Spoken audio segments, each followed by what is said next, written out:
The electronic field trip, Remember Pearl Harbor, how students like you experience the Day of Infamy, is made possible by Lillian and Jimmy Moran, with additional funding by the Joe W. and Dorothy Dorset Brown Foundation, and by the Dudley and Constance Godfrey Foundation, and the Dale E. and Janice Davis Johnston Family Foundation. I was out in the yard playing, and I saw this Japanese Zero fly overhead.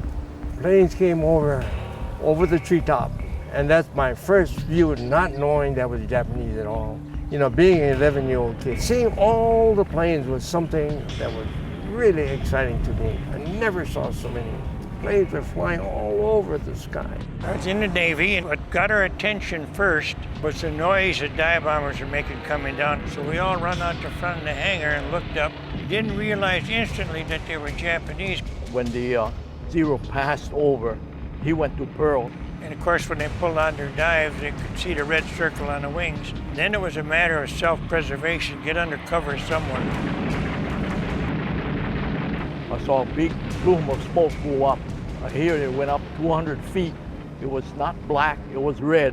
That was the Arizona, and eventually it turned black. Seeing the planes, seeing the explosion, hearing the explosion, the bombing, the fire, the smoke, the gunfire, that was really something. You know, our life was changed because it was fear. You know, we lived in fear for a long time, and with all the restrictions in martial law, like blackouts, like rationing, censorship, that was something that we had to grow up with. The Japanese attack on Pearl Harbor in Hawaii on December 7, 1941, changed life for all Americans. Shock spread throughout the nation as the devastating news interrupted radio broadcasts and burst onto newspaper headlines. The next day, the United States was officially at war.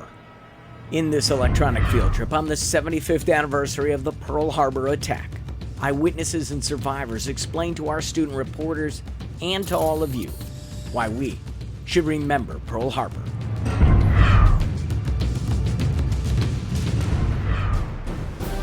Yesterday, December 7th, 1941,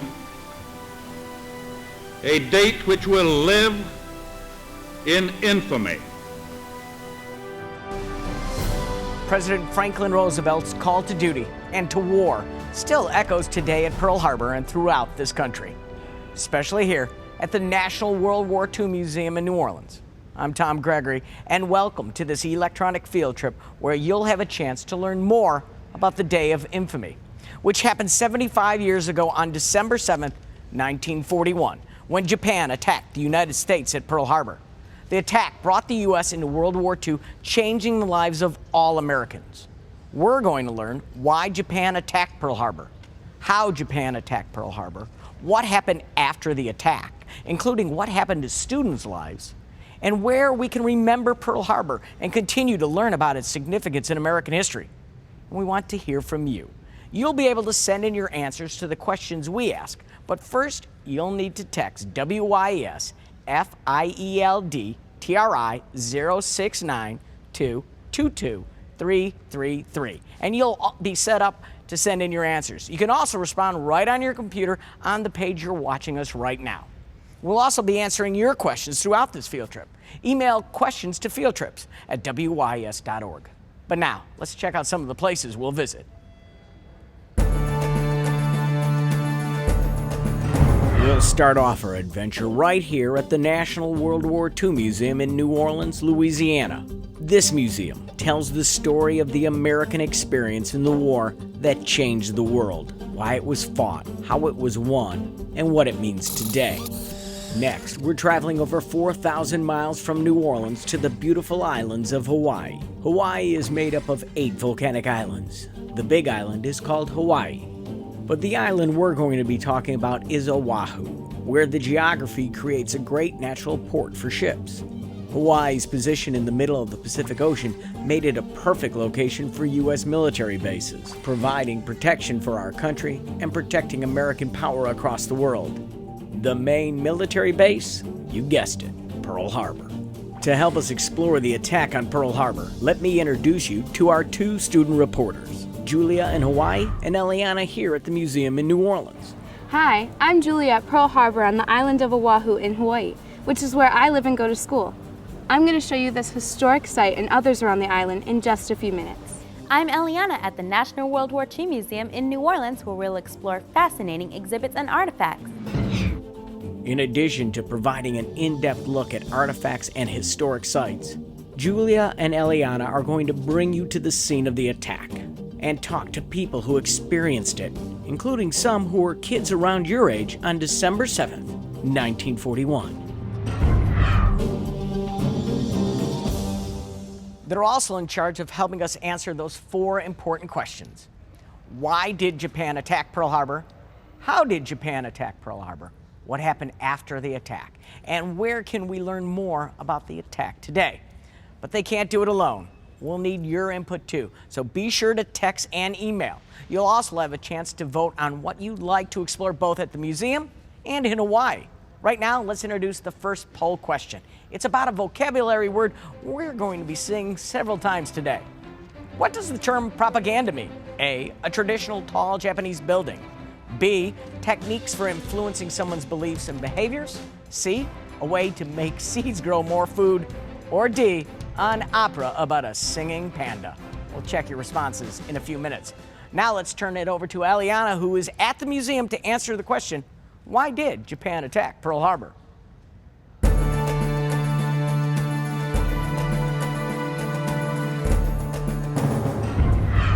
Hi again, I'm Eliana. I'm at the museum's newest exhibit, The Road to Tokyo, to find out why Japan attacked Pearl Harbor.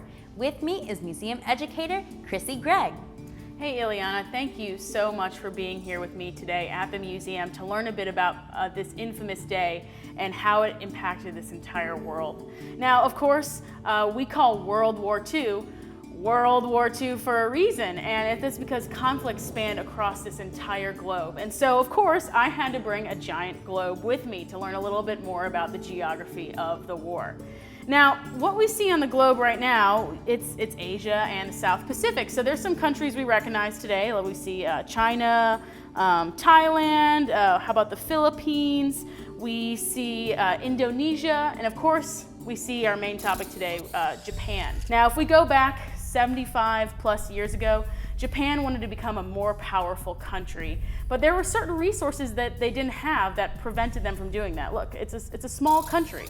But if we see here, they were looking all across the rest of Asia and the Pacific, and they saw some of these abundant resources they wanted. How could they get those resources, do you think?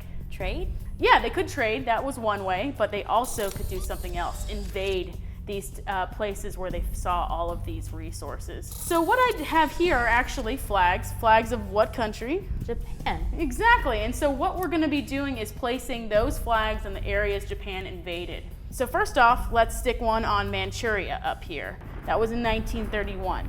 Next, Japan invades China in 1937. And then stick one down here. This is French Indochina. But you know what? We actually haven't talked about all these other flags on the map. Do you recognize any flags of these countries here? British, French, even the US. Yeah, even the United States. And actually when we see so a Dutch flag down here, a Portuguese flag up here, you probably know that all these countries are thousands of miles away from this area of the world. And actually these countries own territories in this part of Asia and the Pacific. And so as they see Japan moving in, they think Japan's invading, taking over their territory. Japan says, we're not invading, we're not conquering. What we're doing instead is freeing all of these territories from Western control. So what does this have to do with Hawaii? Good question. All right, you see where we've stuck the U.S. flag right here? What country is that? Yeah, that is the Philippines, which is, of course, is a country today, but back then it was a U.S. territory. So the United States sees Japan invading, and they're thinking maybe the Philippines is going to be next. So the U.S. decides to do certain things to help try to prevent that, at least. And so to actually demonstrate that, we got to turn our globe. All right, so let's turn it to the United States. Very good. The U.S. decides to move its Navy, which is actually stationed in San Diego, California, and they move it all the way over here, which is where exactly? To our ships in Pearl Harbor. Yeah, the ships move to Pearl Harbor, Hawaii. And so Japan sees that as, oh, maybe the U.S. is interfering in our plans. So what they decide to do is plan a secret surprise attack. Where do you think that was going to be? Our ships at Pearl Harbor? Exactly. Actually, that's where my friend Julia is right now. Her assignment is to find out how Japan attacked Pearl Harbor. Our jobs are to report to each other what we've learned. I'll text her.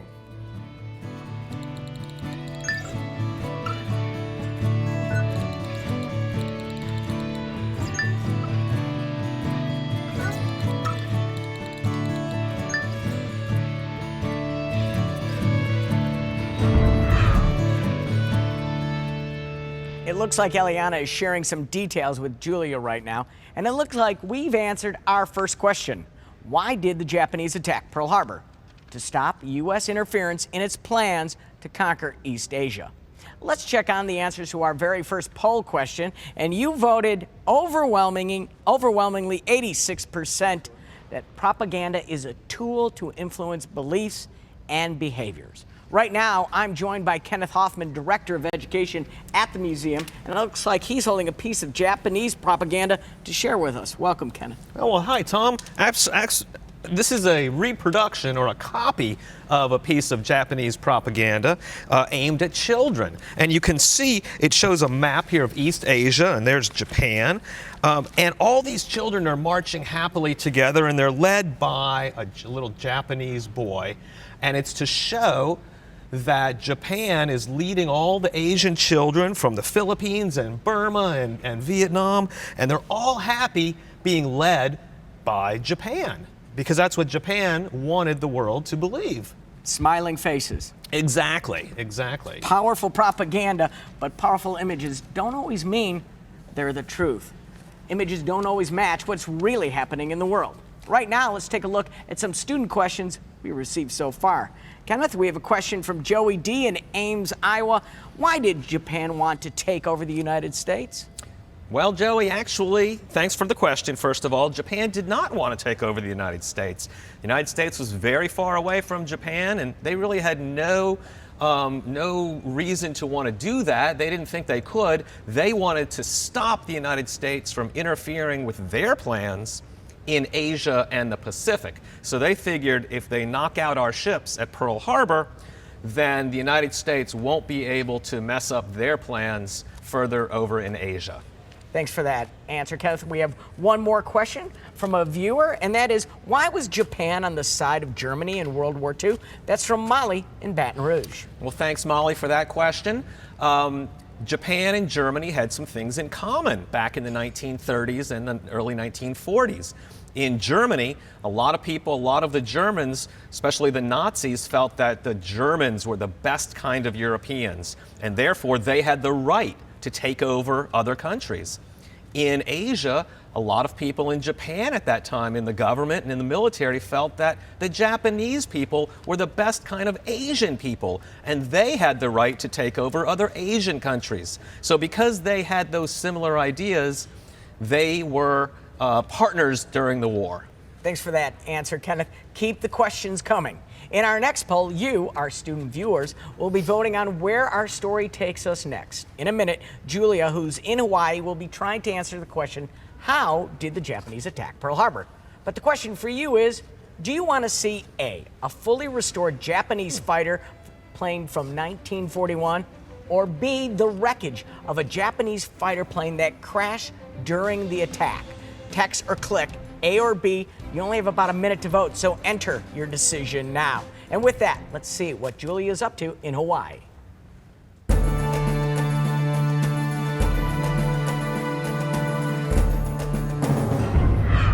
Hi, I'm here at Pearl Harbor with Mr. Jimmy Lee, who is an 11-year-old boy when the Japanese attacked Pearl Harbor. He's going to help me explore the sites around Oahu. To answer our next question, how did the Japanese attack Pearl Harbor? Well, let me tell you, when I was living here, all I know is that the planes came over the treetop. You know, being an 11-year-old kid, hey, that was something. That was really something. And today, when you look at this place here, I mean, it's nice and calm. But you know, 75 years ago, let me tell you, this was heck. I mean, with the planes coming in, the bombing, the fire, the smoke, the gunfire, that was really something. So it sounds like what you witnessed really stuck with you. What was Hawaii like before the attack? Well, you know, before the attack, there was a lot of planes, you know, like an everyday thing. Mm-hmm. You know, we had maneuvers and we had ships going in and out, and then we did nothing like that. And then when it happened, oh, I tell you, I was so curious, I just ran out there and, you know, took a look and saw what the attack was like. But there's more I want to show you after a while when we get over to the other areas. See that island in the middle of the harbor? That's Fort Island. The United States Navy found that island to be the perfect place to tie up its big battleship. I think that's a good place to start our exploration. Julia, we're now at the Pacific Aviation Museum, Pearl Harbor. And we'll be joined by the museum educator, Ford Ebesagawa. Hi. My friend Eliana back at the National World War II Museum learned all about why the Japanese attacked Pearl Harbor. So I'm supposed to find out how. Well, you've come to the right place. But we have to start before December 7th. The planning in Japan for the attack occurred months in advance.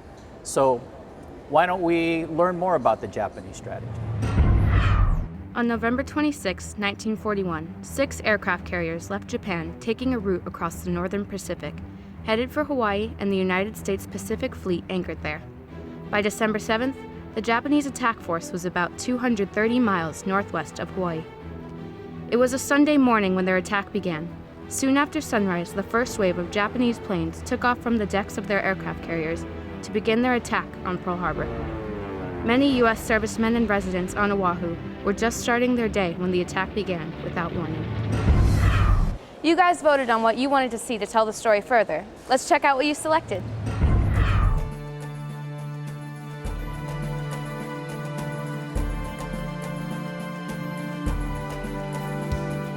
So it looks like the students chose the Japanese Wreckage Zero.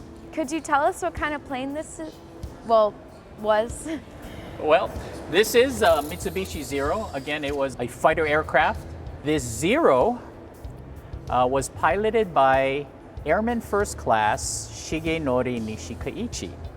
And Nishikaichi's responsibility that Sunday morning was to provide fighter cover and strafing attacks. Apparently, Nishikaichi's aircraft was struck by ground fire, and he began losing fuel. In fact, he began losing fuel at such a rate, he realized that he could not fly back to his carrier, which was over 250 miles north of the island. So Nishikaichi elected to crash land on the tiny Hawaiian island called Niihau.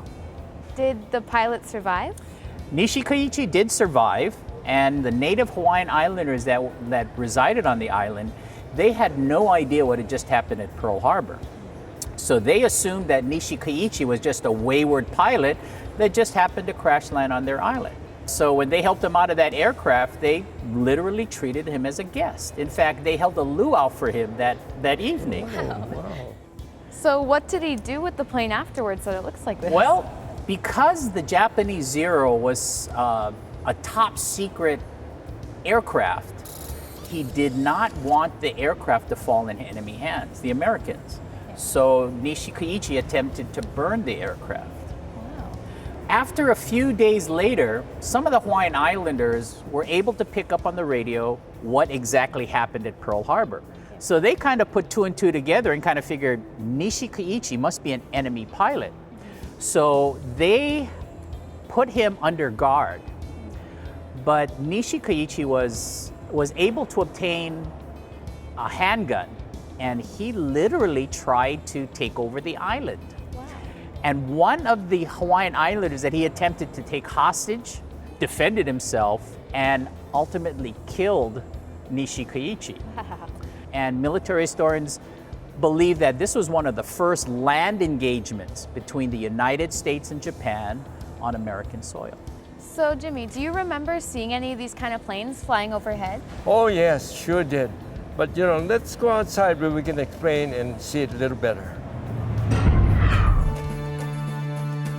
So Hangar 79 was damaged during the attack and is now a part of the Pacific Aviation Museum. Could you tell us a little about it? You're correct. In fact, if you look on the hangar windows there, it still bears the scars of that December 7th morning, the bullet holes in the windows. Hangar 79 at the time of the attack was a maintenance and engine repair facility, so you can pretty much imagine this hangar was probably filled with aircraft that were based out of Pearl Harbor at the time. But rather than hear me talk, why don't we go inside and let's meet somebody that was actually here on the attack. Okay.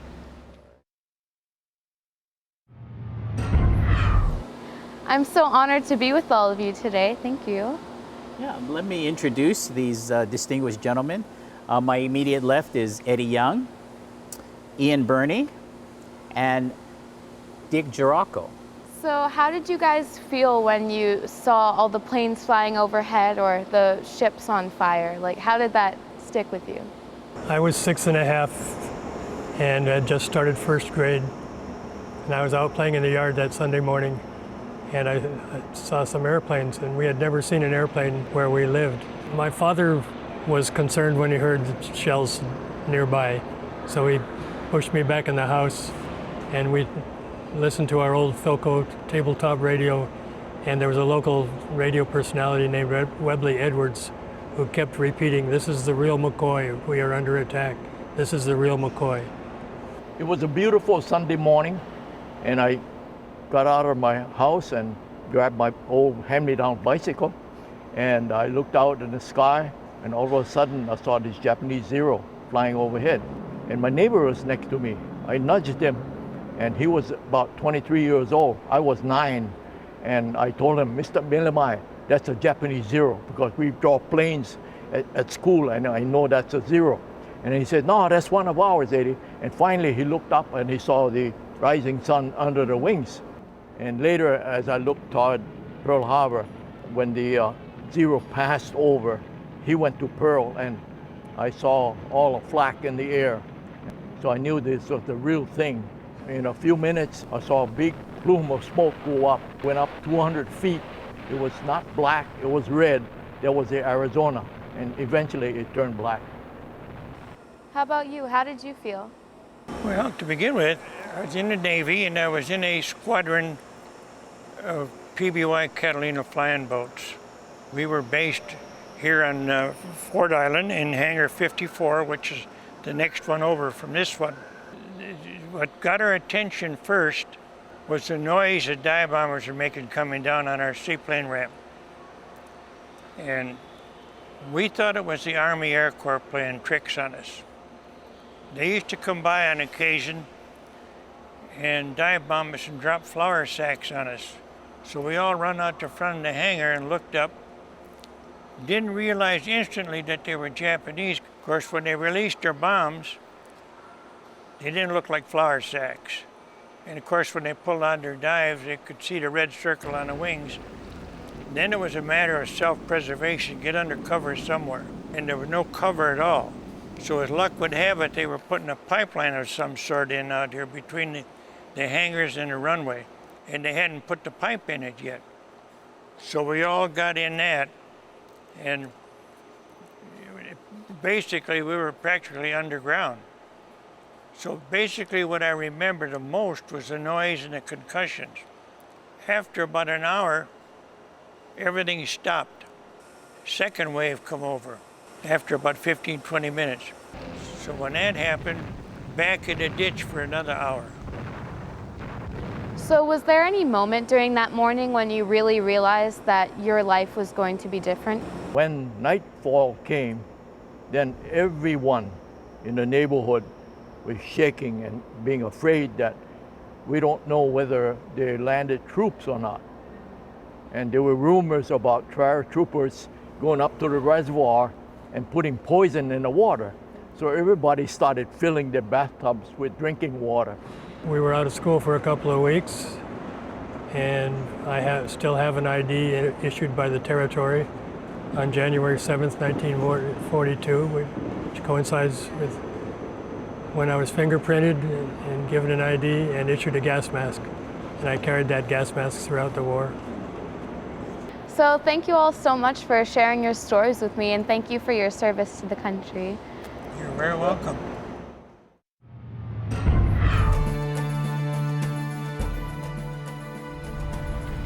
Julia, this is another beautiful spot on Pearl Harbor. That we can learn of the attack in Oahu. Right here is the Battleship Missouri Memorial. And out there in the harbor is the USS Arizona Memorial. Under that memorial is the sunken remains of the Arizona and her men. 75 years ago, this area on Cloud Island was called Battleship Row, where U.S. battleships were lined up on the morning of December 7th. Battleship Row was one of the Japanese pilots' primary targets. Some dropped specially designed torpedoes that tore huge holes into ships below the waterline. Some dropped bombs onto the decks of the ships, producing giant explosions. The U.S. sailors headed to their battle stations in a brave effort to down Japanese planes, but did little damage to the enemy. By the time the attack was over, all 8 U.S. battleships were either heavily damaged or sunk. Long may our land be bright. And more than 2,400 servicemen, mostly U.S. Navy sailors, had been killed. A further 1,200 people were wounded. The deadliest attack that day came when a 1,760-pound bomb was dropped onto the deck of the USS Arizona. It struck the ship's magazine, where the Arizona's ammunition was stored. A massive explosion ripped through the forward part of the ship and created a huge fireball, killing 1,177 of the crew on board. Half of the loss of life at Pearl Harbor on December 7, 1941 came on the Arizona. Wow, that is so sad. This place is so beautiful. I can't even imagine that all that destruction happening 75 years ago. Did the Japanese attack anywhere else that day? Oh yes, not only over Pearl Harbor, but over at Hickam. And as I look up towards the mountainside up there, planes were attacking there too. And in front of me, they were attacking out there in a place called Eva. And of course, on the other side of the island, several other bases were hit too. The explosion from the USS Arizona was huge. Could you see it from where you were? Oh yes, I could see it real clearly, and I tell you, it was something that you'll never forget. But when we get to the other side, we can go somewhere else and I can show you a better view. Here in this fish pond, this is where I grew up. So what were you doing up here on the morning of the attack? I grew up on a farm right here, and that morning I was feeding the pigs. That's my job. Look at that coconut tree. See how high it is? Well, that plane just came over our pig pen, just that high. When I looked up there were hundreds of planes, flying, and it was so fascinating to me. I never saw so many planes in all my life. So were you scared when you realized that it wasn't a show and that it was Hawaii being under attack? No. Was I scared? The answer is no. It was exciting. It was so interesting. So did you and your family hide after they realized it was Japanese? Well, we watched for about over an hour and a half. And that's when the loudspeakers come by and they said, hey, we're at war. We've been bombed by the Japanese.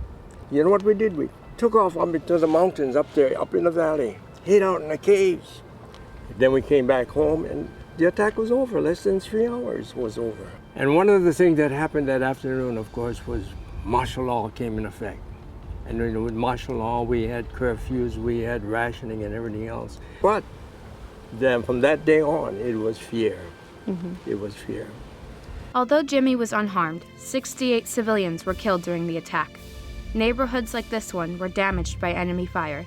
Take this house right across from Wheeler Army Airfield.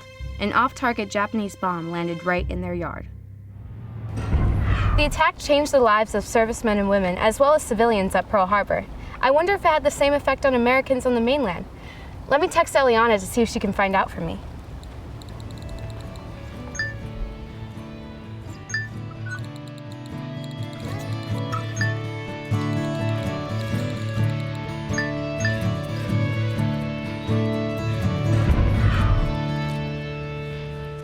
Covered a lot in that last segment, learning how the Japanese attacked Pearl Harbor. It was a surprise attack on December 7th, 1941, by planes that took off from Japanese aircraft carriers. Let's check out some of your questions right now. You ready, Kenneth? I'm ready. First question is from students in Abilene, Kansas. How long did the attack last? Well, the attack was actually quite short. By a few hours after it began, the whole thing was over. The Japanese sent 2 different waves of aircraft from their aircraft carriers over Oahu to attack. A first wave, and then they returned, and then a second wave came, and then they returned. And by mid-morning, the whole attack was over, and the Japanese fleet was already starting to head back to Japan, leaving the United States to clean up the big mess. 2 waves that changed the history of the world. Absolutely. We have one more question for you, Kenneth. This one is from Josiah in Florida. Were any of the destroyed battleships restored? Yes, absolutely. Josiah, it's a great question. You know, we didn't have that many extra ships. And so we had to, not only did we start building a lot more ships to fight the war both in Europe and in the Pacific, but we also raised as many ships as we could that had been damaged or sunk, refitted them, and then by a year or 2 later, many of the ships were actually put back into service to help win the war against Japan. Great question. Great question, great answer. Thank you, Kenneth. In this next segment, we'll learn more from Eliana and Julia about what happened after the Japanese attack, both in Hawaii and on the U.S. mainland. But first, you have another opportunity to vote on what you'd like to see. Eliana will be examining United States propaganda posters during this next segment. Do you want her to check out A, the poster with the American flag, or B, the Avenge December 7th poster? Text the letter A or B for your choice. You only have about a minute to vote, so enter your decision now. And let's see where Eliana is now in the museum.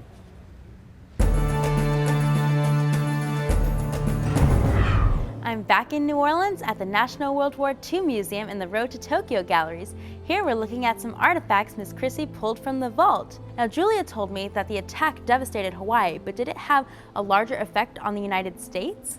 Ileana, that's a fantastic question, and as you probably guessed, it definitely did. This infamous day was felt by many Americans all across this country. They were listening to, their regularly scheduled program on these radio broadcasts, and this news interrupts that radio broadcast. Or, as we actually even see here, these are some artifacts indeed from our vault. And these are all major headlines that day about Japan attacking the United States and the U.S. Now at war.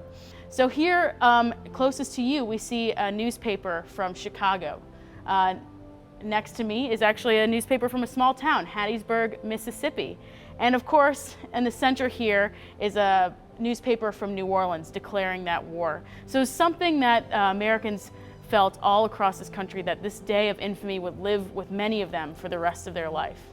Now, you say Day of Infamy a lot, and we've heard it several times. So what does infamy mean? You see, that's another really great question, and we actually have used it quite a bit, haven't we? Infamy means being famous for a negative reason, and it's a great word because it's the same word that our president, Franklin Delano Roosevelt, uses in a famous speech the day after the attack on Pearl Harbor. And in that speech, he is asking Congress to declare war on Japan.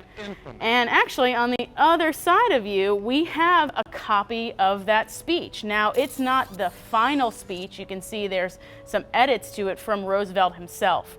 But can you look there and see what's the first sentence on there? What does it say? It says, yesterday, December 7th, 1941, a date which will live in world history. World history. And then you can see above, though, he scratched out world history and wrote infamy. So why do you think he would change his words? Well, he knew it was a speech that was important in American history, so he wanted to get his point across, kind of like the Lincoln's Gettysburg Address. Exactly. Going to war was a big step for a country. Thousands of people were killed in a surprise attack, a truly terrible act. Calling Japan's attack infamous set the tone for his request, and it proved to be true. Congress almost unanimously declared war on Japan. Now, at the end of 1941, America was finally dragged into the World War that China and Japan had been fighting since 1937, and much of Europe had been in since 1939. In the days after the attack, thousands of Americans joined the fight, signing up at recruiting centers across the country. 3 days later, Germany and Italy, who were allied with Japan, declared war on the United States.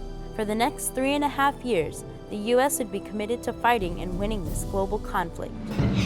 I see more posters. Exactly, yeah. I actually pulled some earlier from our vault. Earlier in the electronic field trip, our audience voted on what the meaning of propaganda was. Do you remember that meaning? Propaganda is a tool used to convince or persuade people to act or believe in a certain way. Okay, you guys voted on which Pearl Harbor posters you wanted to see. Let's see how you voted.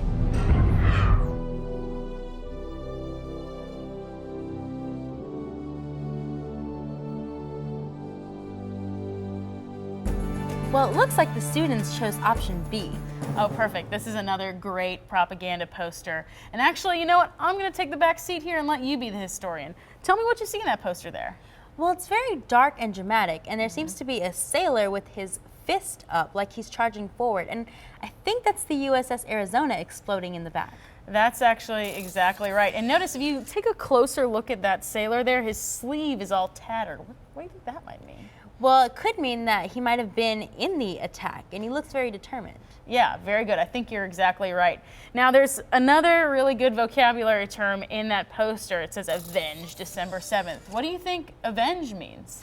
Well, avenge kind of sounds like revenge, so it could mean that the U.S. was getting back at Japan for the attack on Pearl Harbor. Exactly. Man, I couldn't analyze it any better myself. Great job, Ileana. So I hear a lot of avenge and remember.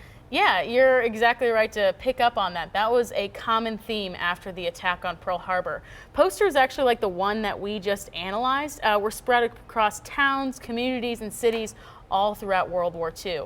And you know what? It wasn't just posters. I actually have some other great artifacts here from the museum's vault that say, you probably guessed it, Remember Pearl Harbor.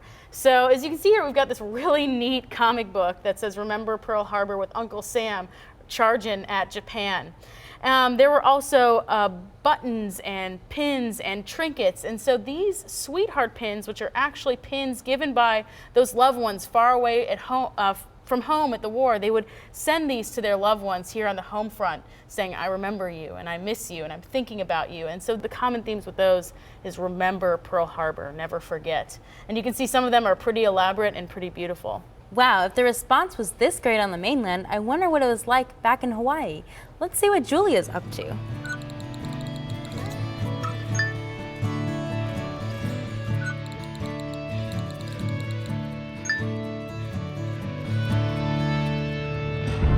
Right now, I'm at Theodore Roosevelt High School on Oahu with Jimmy. Roosevelt High was here 75 years ago, and the place changed a lot in the months after the attack. Check this out. Many seniors in the high school joined the military. Several students who went to Roosevelt were even killed during World War II. They are honored with this plaque in front of the school. Their names are read by students to this day. So Jimmy, when did you return to school after the attack, and how did school life change?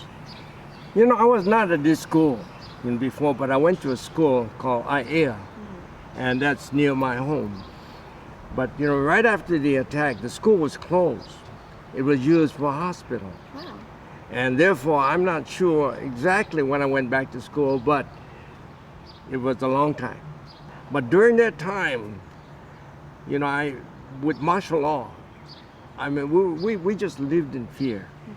And, you know, the military took control.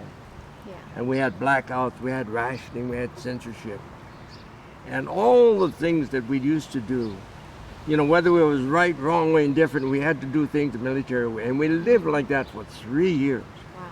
You know, like going into the waters, you know, and that was a violation. Every time I did that, I got arrested. Martial law was really something that disciplined us. We could not say anything. The military took over parts of the school's administration building, the athletic fields, and the backyard. The school was even surrounded by barbed wire barricades. Students supported the war effort and joined the Victory Corps, a club that gathered scrap materials and sold war bonds to help pay for the war.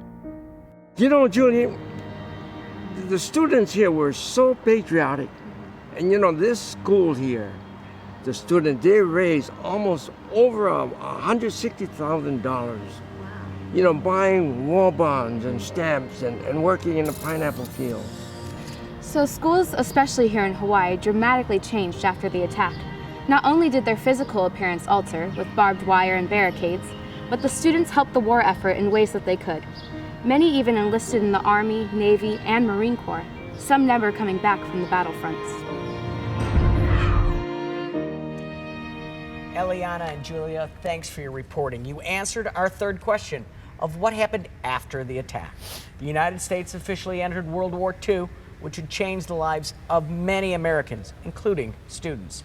So Kenneth, there was fear in the country that there would be continued attacks or possibly even an invasion of the Japanese on Hawaii? Yeah, there was a fear that the Japanese might return to attack Hawaii. There was even fear of an attack on the mainland. Let me ask you a question. Go ahead. Do you know where the Rose Bowl football game is played every year? Pasadena, California. But not in 1942. What? It was not because of a fear of a Japanese attack on the West Coast.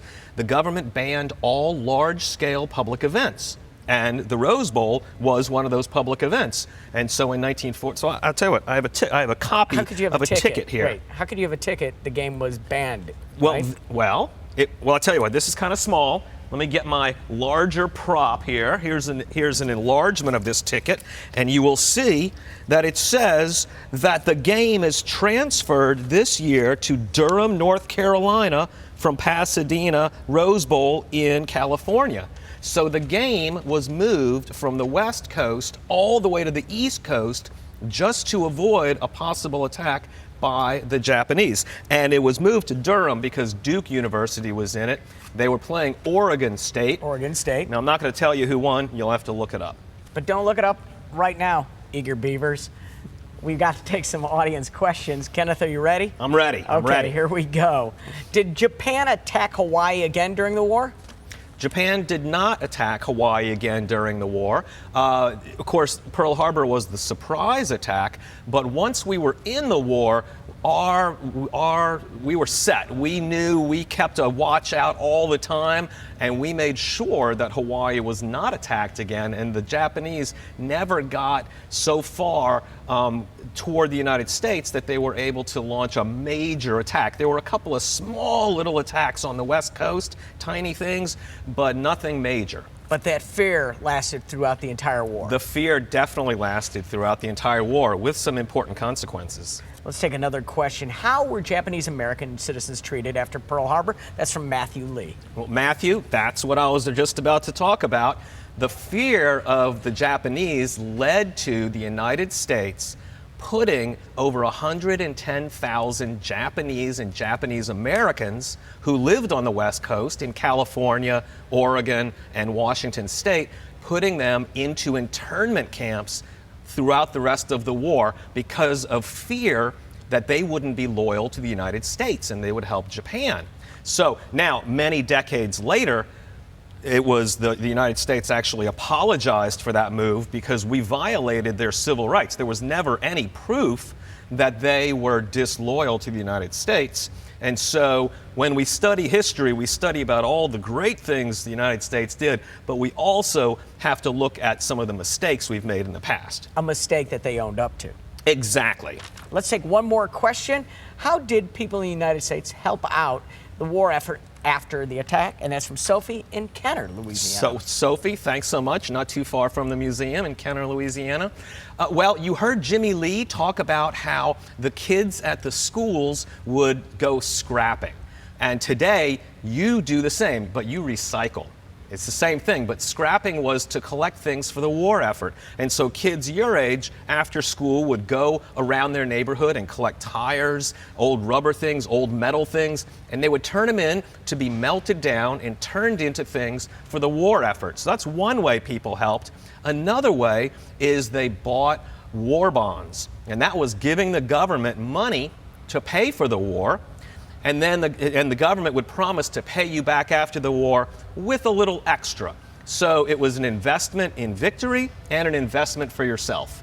There was war going on in the battlefront, but also victory was helped on the home front here at home in the United States. We're all in together. That was the phrase of the day. Very good. Thank you, Kenneth. As we end, question for you. We've discussed the why and how the attack occurred and what happened afterwards. Our next question is, how can we remember Pearl Harbor, and where can we go to learn more? A, at the National World War II Museum in New Orleans. B, at the historical sites and museums around beautiful Oahu. C, from listening to the stories of people who were actually there. Or D, all of the above. Let's see how Julia and Eliana answer our last question.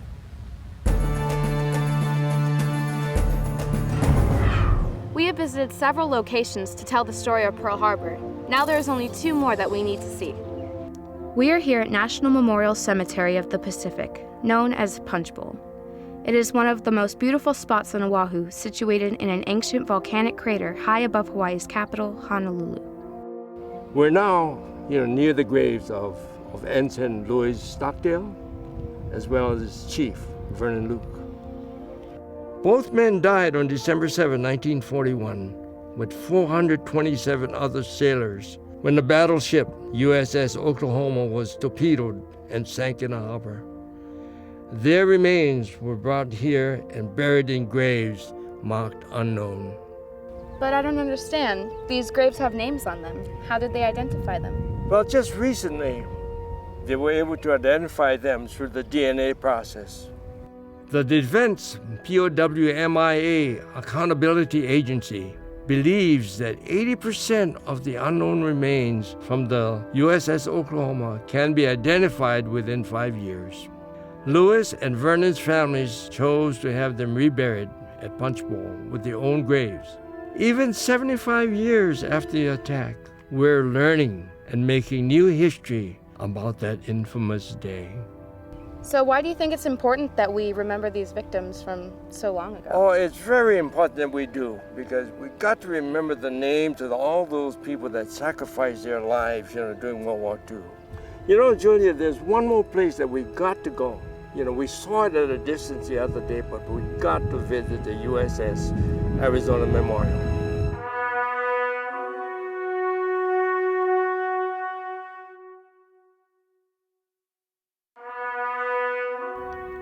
In 1962, 21 years after the attack, a memorial was built on top of the sunken USS Arizona.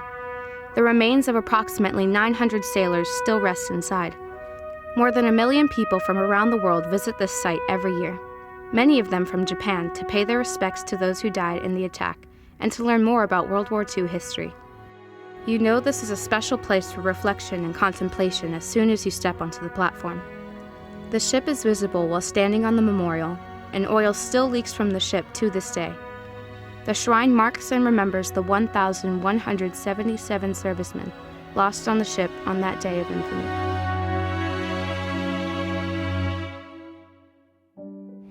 Here at the National World War II Museum in New Orleans, I learned that the attack on Pearl Harbor stayed in the memories with all the Americans throughout the war and inspired many to do their part on the home front and battlefront.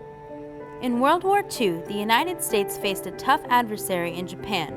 From Pearl Harbor to the end of the war in August 1945, the United States fought the Japanese in dense jungles, on barren islands, on the sea, under the sea, and in the air, all the way to Japan's doorstep. That doesn't even include the fighting in Europe against Germany. The attack on Pearl Harbor united our country and spurred the United States to fully join this global struggle. It was a total war for many nations and a conflict that would change the world. Including the 2,400 who died during the attack on Pearl Harbor, more than 400,000 Americans would make the ultimate sacrifice during the course of the war. In total, an estimated 65 million people died in World War II, making it the deadliest conflict in all of human history. The outcome of the war still echoes in our world today. We pay tribute to those sacrifices that the Americans made and to the lives that were lost. And so today, 75 years later, we remember Pearl Harbor because it is an important part of our American history.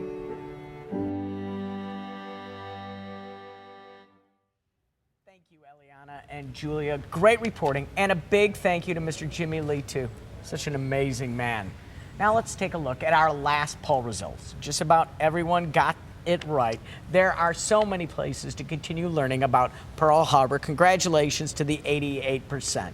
As we wrap up the show, Kenneth is going to tell you about one more way to learn about Pearl Harbor. Thanks, Tom. To commemorate this day in history, the National World War II Museum is kicking off a national reading of the award-winning young adult historical novel Under the Blood Red Sun by Graham Salisbury. The book tells the story of 13-year-old Japanese-American Tomikazu and his best friend Billy Davis growing up on Oahu in the 1940s. Tommy and Billy's world turns upside down as they witness the Japanese attack on Pearl Harbor. It's a powerful story that will definitely capture your attention. Our website, www.pearl75.org/electronic field trip, has information on how to get copies of the book. Once your whole class has read it, contact the museum and we'll send your teacher a commemorative Remember Pearl Harbor classroom poster. A great read for all ages. Thank you all for being part of this electronic field trip. And we want to send a special thank you to our fellow PBS member station, PBS Hawaii, for helping us bring the historical sites of Pearl Harbor to you. Today, by remembering Pearl Harbor, we mark not only the sacrifices made on this day 75 years ago, we mark the price of freedom. From the National World War II Museum in New Orleans, I'm Tom Gregory. Thank you for joining us.